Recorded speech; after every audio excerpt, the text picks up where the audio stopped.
Hello, everybody. Welcome to the Sunday live stream. It's Sunday, so we'll take things easy. Just take a look at a couple of things. We're going to take a look at do your altcoins bleed against Bitcoin? And what I'm going to do is I'm going to make this as interactive as possible. So if you have your favorite altcoin, put it in the comments section right now, because I'm going to show you how things have been going over the last week, 6 months, which you probably know. But we'll take a look at 1 year, 2 years, 3 years, and beyond. Also, we'll take a look at Dogecoin, why I think it's going to just absolutely skyrocket. And also want to introduce you to blockchain voting and what they did in Georgia and a couple other places, and why I think it could potentially be the future. So let's just jump right in. First of all, before we get into all that stuff, I would like everybody to do me a favor and go vote over on X. There is a link in the description to my account where this is the vote that is going on. And I asked the question, will Bitcoin be above $90,000 on Friday, November 22nd, asking for a friend? And so far, with less than 1,000 votes, which is not very scientific, it's looking like people are saying yes. And I tend to deviate towards the wisdom of the crowd to see what it actually is. I mean, it worked pretty well for Polymarket, especially we take a look at the US presidential election. They got it right and pollsters got it wrong. So I'm just asking everybody, because I got a friend named Bobby and he likes to gamble, unfortunately. And he's already put in $100. So if he wins that one, he gets $161. And I just want to see if I want to collaborate that or corroborate this information to see if it actually goes through. So there's a link in the description. Go check that out. And just give me a quick vote on Twitter. So let's get into it. Does it bleed? On the NFA live show this Thursday, after the show, because Ben's always talking about, Bitcoin, Ethereum valuations. And I just asked him, what he usually uses, and trading view is his main thing. I said, do you have anything like that in Into the Cryptoverse? He goes, yeah, just go to Does It Bleed? I was like, oh, that makes things way easier for me, because I don't really like using trading view. I'm just not a trader. I don't like the format, user interface. Some people love it, not a big fan. But what I'm going to show you is how things bleed against Bitcoin. Now we know that Bitcoin's done pretty well as time has gone on. If we can take a look at Ethereum, and this is the standard is Bitcoin. Now, on his website, if you want to join up, there's a good amount that's free, but most of it is paid. There's a link in the description, 10% off the first month. But you can put the standard for whatever you want it to be. And it could be the total market cap. It could be XRP, could be the standard. Pun intended. Rune. I mean, a whole host of stuff. Whatever you want to make it as the primary, essentially. And what is the bleeder? What is bleeding against it? You can put moving averages, linears, and all that stuff. Or metric scales, price scales, logarithmic versus linear. I like logarithmic because linear kind of flattens too much out and you really can't get a good perspective. So with this, we're taking a look at Ethereum. And I mean, we hear people talking about it, the valuations, but man, when you take a look over here, as far as the time frame, I was thinking to myself that, maybe like 3 years ago, 2.5, something like that, Ethereum will be pretty well. But I got to tell you, the last time Ethereum has not bled against Bitcoin was 4 years ago. 4 years ago. 25%. Isn't that insane? So when I'm looking at that, I'm like, man, this is pretty good. But there is something to be said for hodling and just hanging on. But look at this. If you would have held on for 5 years, you'd be up 58%. Okay, well, what's the average return of the S&P 500? 7, 8, 9%. I think this year's a little bit different. I think it's 20% or more.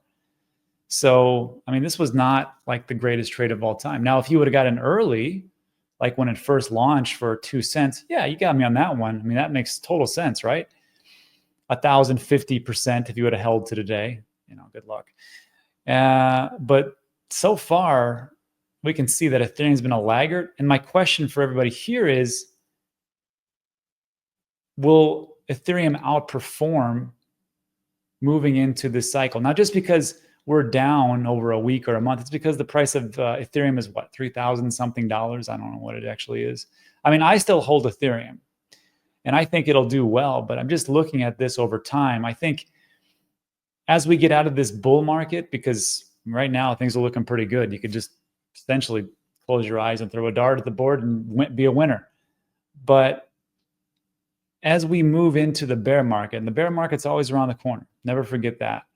that I think that this will be one that I will probably have very little of in my portfolio, but that's just me. Let's take a look at, before I get to the comments and put some stuff in, let's just go for Solana. Let's see how it's going.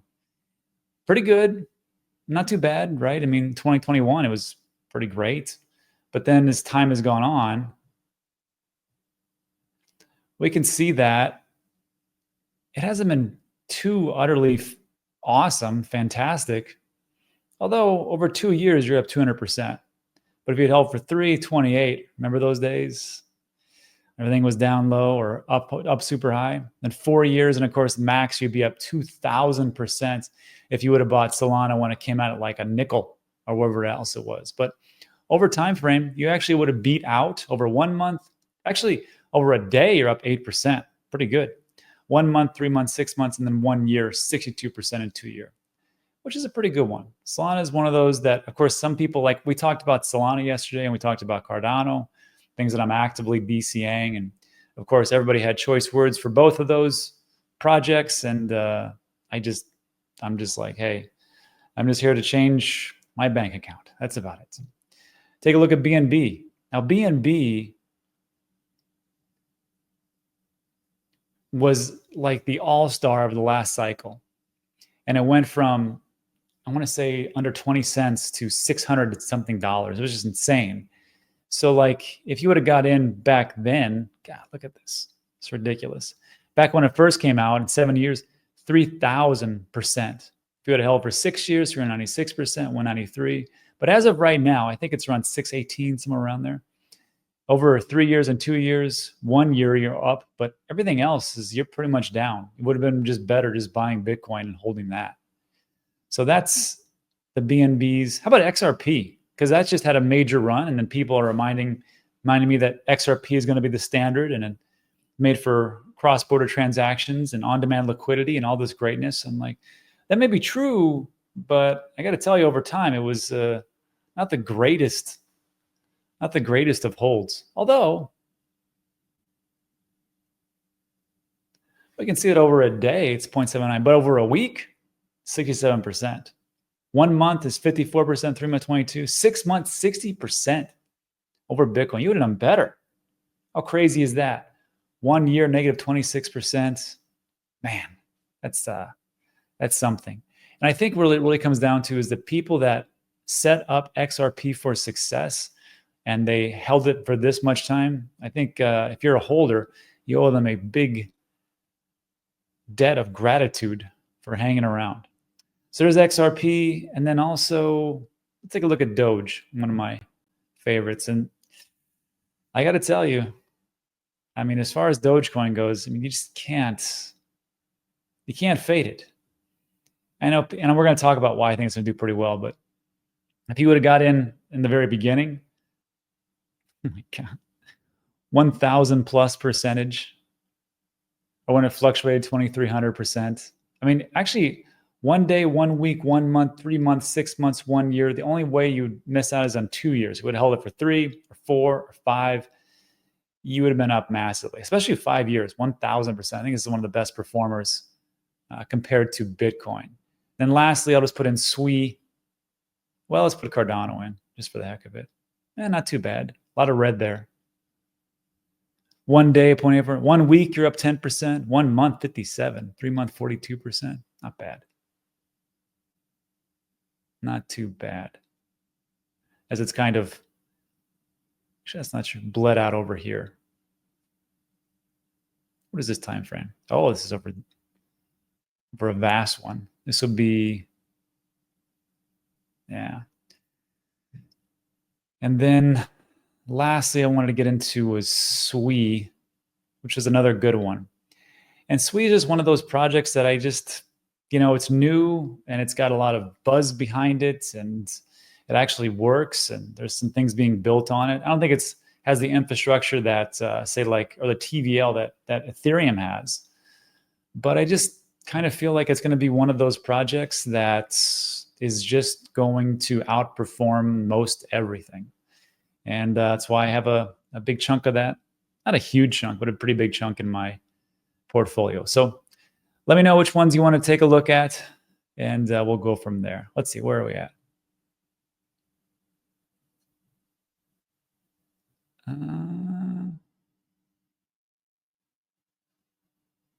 Good call out.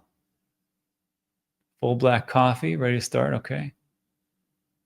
Jimmy Hart says AVAX. All right. Let's see. AVAX, which I own myself.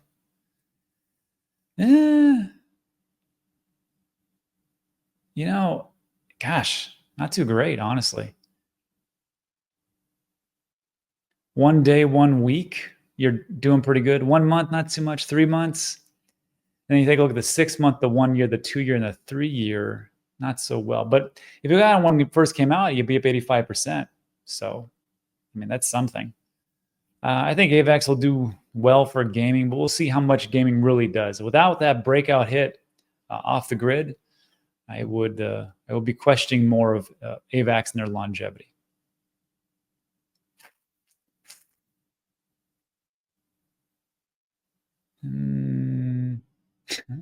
Tell your friend Bobby he should just do a leverage long of Bitcoin versus poly markets. Maybe. ETH will return. It could very well. Yeah, the last 2 years of S&P is over 20%. Pretty crazy. Bonk. All right, let's see what Bonk's doing against Bitcoin, which would be kind of funny. And when I put this in, let me see if I can.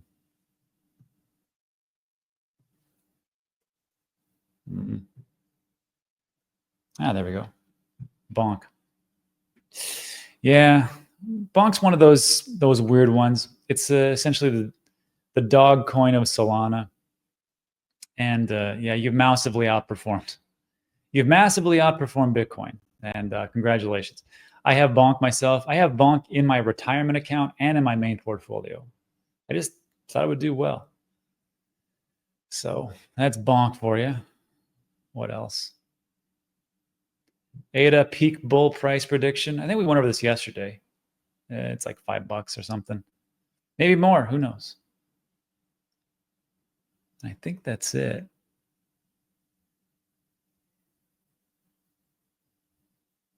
I only did XRP for momentum play and then got out for the collapse. Been since 2017 for BNB. Wow, $1. Whew. Now it's at $600. Pretty good. All right, cool. So I did most of that. So just something to take a look at and kind of give you a little perspective of like, well, was it just easier for Bitcoin?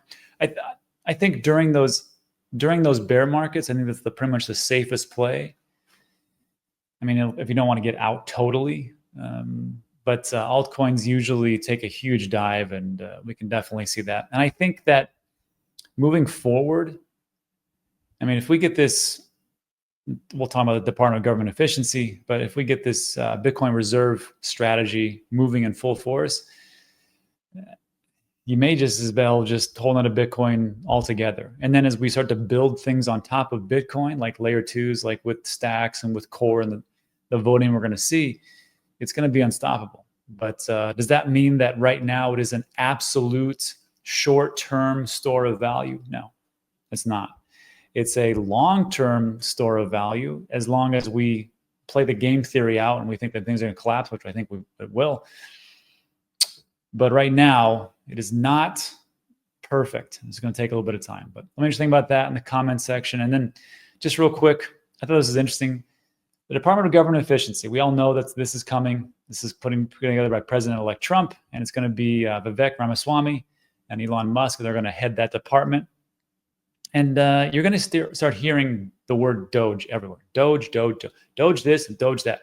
You're going to hear it on Fox and CNN and MSNBC, and they're going to say Doge, Doge, Doge, Doge, Doge. And then people are going to start talking. Well, the normies are going to get in and be like, hey, what's a good crypto? Doge, Doge, Doge, Doge, and Doge and Doge. Does Doge for the Department of Government Efficiency? Who cares? I'm just going to buy it because Bitcoin costs $100,000 plus and Doge costs 28 cents. And I don't care about market cap or circulating or max supply. I just know that one is 28 cents and one is $100,000. I'm going to get into Doge. I don't even care what it stands for. That's what retail does.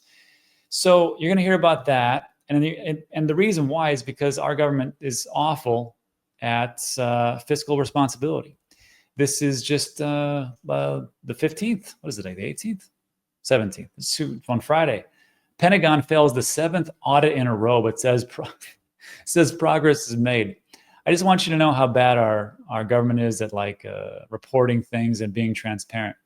The Pentagon on Friday failed its 7th audit in a row, with the nation's largest government agency still unable to account for its more than $824 billion budget. Well, that was close. I mean, look, they did their best, and I mean, maybe that'll protect us. But you're going to keep hearing Doge everywhere, and Doge is going to be great, and Doge this.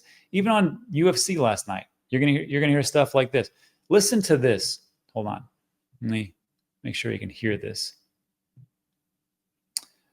This is Jim Miller, undefeated champ, and this is like 20 seconds, and the normies are gonna hear this, but like, Doge, that sounds good. Listen.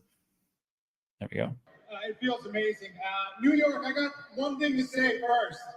We need justice for Peanut, right? Like, you know, and it's not just the squirrel. It's all the kids that went hungry that night, and all the other things that the money and resources could have been put to. Hopefully that Doge cleans things up down at the state level. You see Joe Rogan's face? He's just laughing. He's just smiling the whole time. He's like, wow, it's pretty good. You use your congratulatory speech or your champion speech to raise issues. So I can get behind that. But again, you're going to keep hearing this. Doge, Doge, Doge, Doge. And as a reminder, Doge isn't just some flash in the pan if you're new. Doge has been around for over a decade. And Doge is a fork. I don't know if you knew this. Doge is a fork of a coin called Lucky Coin. I don't even know what the heck that is. But Lucky Coin is a fork of Litecoin, and Litecoin is a fork of Bitcoin.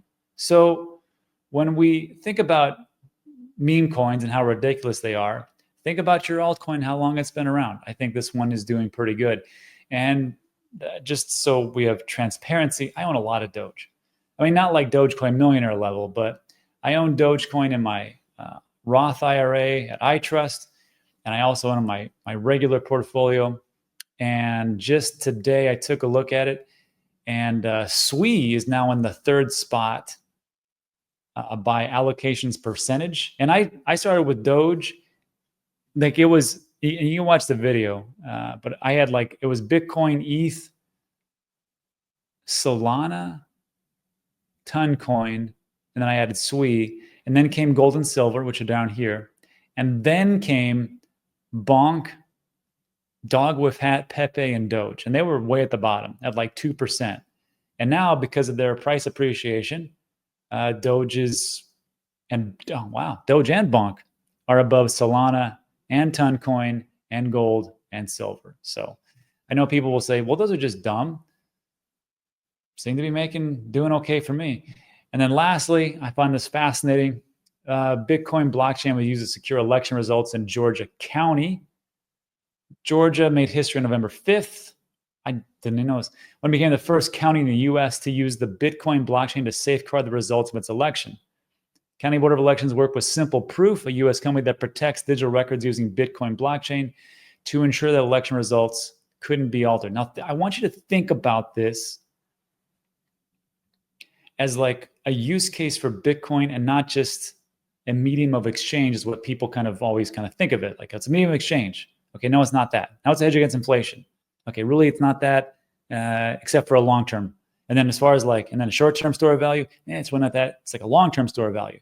And now we can see it as this immutable, where you can't change anything, decentralized, totally secure blockchain, and we can verify essentially everything.